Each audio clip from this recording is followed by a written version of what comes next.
Selamat pagi, Shalom, Bapak Ibu, Saudara-saudari yang dikasihi oleh Tuhan kita Yesus Kristus. Pada pagi hari ini kembali kita bertemu dalam berita selamat jadi Dumah. Kita akan bersama mendengar serta merenungkan firman Tuhan yang tertulis dari Habakuk pasal 3 ayat 18. Demikian bunyi firman-Nya. Namun aku akan bersorak-sorai di dalam Tuhan, beria-ria di dalam Allah yang menyelamatkan aku. Bapak, Ibu, Saudara-saudari yang dikasihi Tuhan kita Yesus Kristus, firman Tuhan kita pada pagi hari ini saya beri tema tetap bersukacita di masa sulit. Bapak, Ibu, Saudara-saudari, kesulitan, pergumulan hidup, penderitaan tidak pernah hilang dari kehidupan kita setiap umat manusia. Pertanyaannya saat ini, saat hal-hal buruk datang, saat pencobaan datang, bagaimana respon kita? Apakah mau mengeluh? Apakah mau marah? Atau menyalahkan Tuhan? Jika kita melihat pada konteks firman Tuhan kita pada hari ini, secara keseluruhan, dalam firman Tuhan kita bisa melihat bahwa di awal-awal nas ini Nabi Habakuk mempertanyakan keadilan Tuhan. Dia kecewa dengan keadaan yang sulit yang menimpa umatnya, bahkan menimpa dirinya. Dia mengeluh, dia marah, bahkan dia menyalahkan Tuhan. Bagaimana tidak Bapak Ibu sidang jemaat, saudara-saudari yang dikasihi Tuhan? Nabi Habakuk dia adalah seorang nabi yang hidup di masa akhir Yehuda, di mana masa-masa ini merupakan masa yang sangat genting. Pada masa itu, keadilan tidak lagi berjalan sebagaimana mestinya.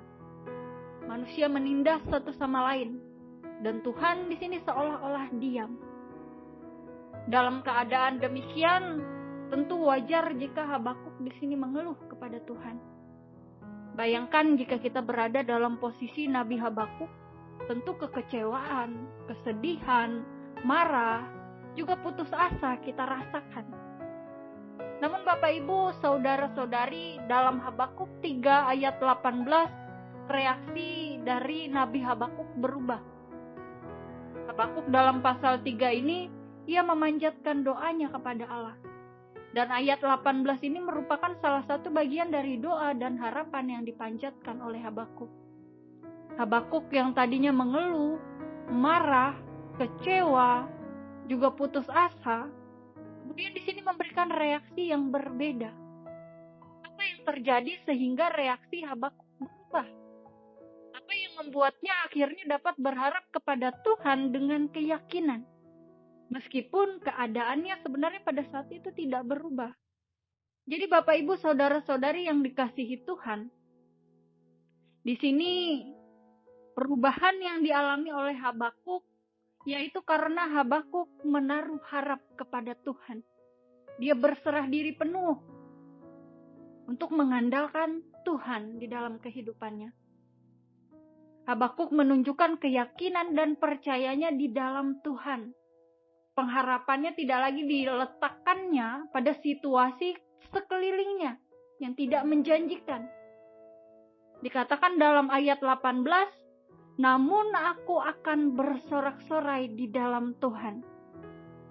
Kehancuran dan penderitaan yang masih terjadi di depan mata sang nabi ini, sang nabi Habakuk, tidak lagi dijadikannya untuk berputus asa, melainkan untuk beriman kepada Tuhan.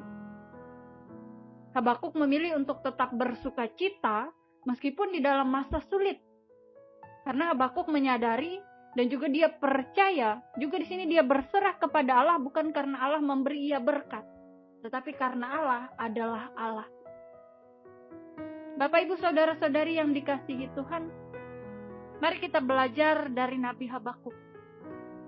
Di saat hidup mengikut Tuhan rasanya penuh dengan kesulitan, penuh dengan tantangan, tetapi mari pandanglah kepada Yesus yang telah mengorbankan diri di kayu salib, mengalahkan musuh-musuhnya, dan memberi kemenangan bagi kita umatnya.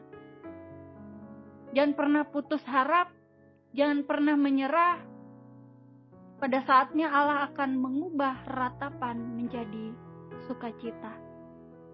Amin untuk kebenaran firman Tuhan.